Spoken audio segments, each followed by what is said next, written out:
So today we're looking at simplifying expressions that actually have the variables in them. We kind of messed with these with numbers before, but now we're really focusing on the x's and how do we handle it with the x's in there. Basically our strategy is just to turn each of these radicals into fractional exponents, play with those fractions to make them as simple as we can, and then we're going to go back into radical form with a little bit of a twist. So, for the first one, if I'm going to write that as a fractional exponent, and I know it becomes a fractional exponent because it's a root, that becomes x to the power of, what's on top? 24. 24, yes. And what's on bottom on this one? 2, yes, because it's square root. If we don't write that number in the radical, it is a 2 for square root. Now, in this case, 24 over 2, it reduces. 24 over 2 reduces to equal what? 12. So the whole thing just equals x to the 12th power. There's your final answer, all done. Nice and easy. Go ahead and now follow that pattern. Do the next 3 as well. All right, now for the next one. I again see a radical, so I know to turn it into a fractional exponent. So that becomes 24 thirds, and then I simplified the 24 over 3, which again gives us a nice pretty whole number. That ends up equaling x to the 8th power, so there's our simplified answer, final answer. That's what we're looking for. The next one, that becomes x to the 24 fourths. Okay, so 24 over 4, I reduce that as much as I possibly can. 24 over 4 equals 6, just 6, so the answer is x to the 6th. And then last one, we turn this into a fractional exponent again. Notice the trend, always go into that fraction first. And that becomes 25 over 4, and now we have something that is a little bit trickier. Because the 25 over 4 does not go in evenly. It's not equal to a whole number this time. So now we get to see how do we deal with this kind of a situation. First of all, can I reduce the 25? It's 24. Oh, you're quite right. Yes, thank you. I wrote that backwards. Thank you. Switching numbers in my head. The 24 over 5 still does not reduce though. Still doesn't simplify, so that's as good as it gets. But we do now need to see how do we deal with that. So x to the 24 fifths. Well, can I reduce it at all? Does 24 over 5 reduce? No. Okay, if it could reduce, we'd reduce first before we do this other new step here. All right, so now what I'm going to do is I'm going to take my 24 fifths and I'm going to write that as a mixed number. So, how many times does 5 go into 24? Goes in 4 times, right? 4 whole times. And it goes in 4 times with how many left over? 4. So that's 4 and 4 fifths. This is that little bit of trickery that I can use then, because I can turn x to the 24 fifths into x to the 4 and 4 fifths. Now why would I ever want to do that? Because that means it's the same as x to the 4th times x to the 4 fifths.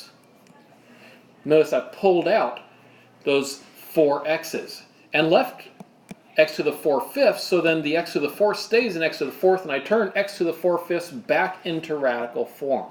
Because I always want to leave my answer in radical form, not with a fractional exponent. So then that becomes the 5th root of x to the 4th. And then that is our final answer. That is what we call simplified on that one. Now, I led you through a process here where I showed you in terms of the mixed number. There is one other way to think about it that I at least want to mention. By turning it into a mixed number, we said, how many times does this number go into this number? How many times does the bottom go into the top? You notice I could pull out 4 of those 5s. In other words, the 5 went into the 4 times. And it left me with 4 fifths. And so you could think about it that way as a way to basically go straight there. Now we're going to practice this some more. Go ahead and now write down these 4. Work through all of them that you can, and at least get as far as you can if you can't totally finish it. Then we're going to go through them together to see what they end up looking like.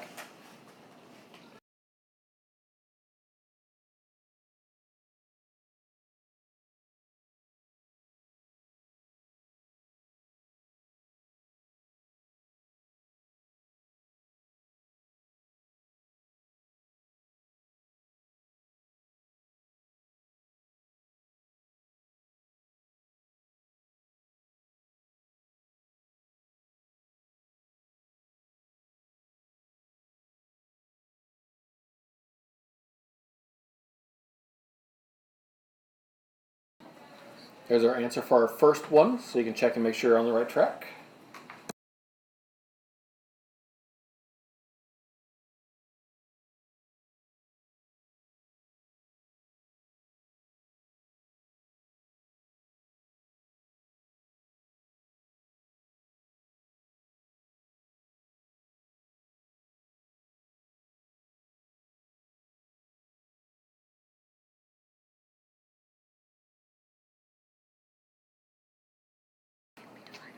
There's our second one.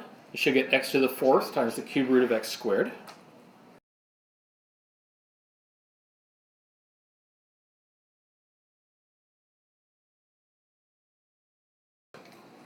All right, now with this third one, as we're going through this one, notice I end up with x to the 22 fourths. One thing we haven't been able to do yet, but we can do here, is reduce the fraction before proceeding.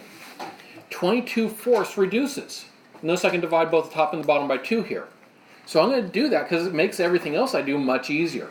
So I'm going to go ahead and first call that x to the power of 11 halves, and then proceed from there using the same strategy.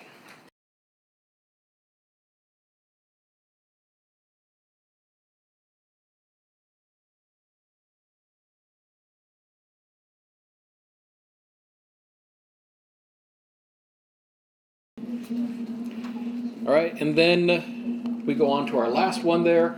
We turn into x to the 30 over 5. I look, hey, can I reduce that fraction or simplify it? Yes, I can. In fact, I can simplify it to the point where it's just a whole number.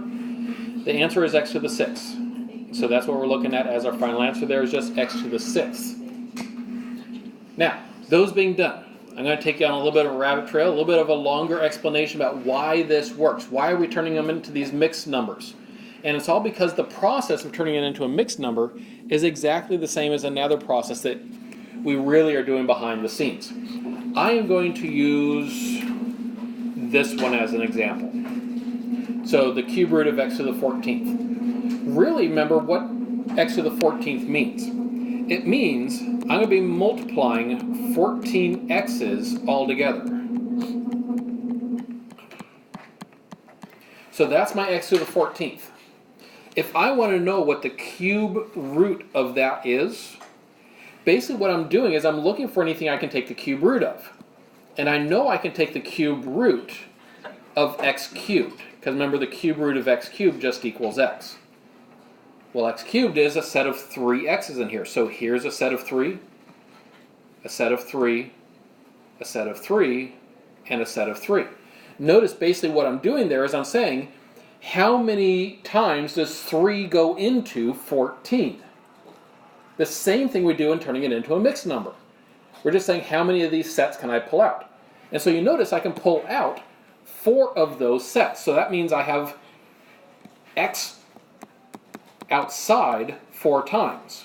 And inside, I'm left with whatever I couldn't circle, which was 2 x's. Well, notice on the outside there, x times itself 4 times is x to the 4th.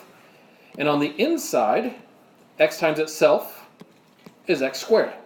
And so that's why this little mixed number trick works, because it's just a way of going straight to the idea of how many times does this go in, whatever we're taking the root of, whichever root it is, how many times can I pull that many sets out?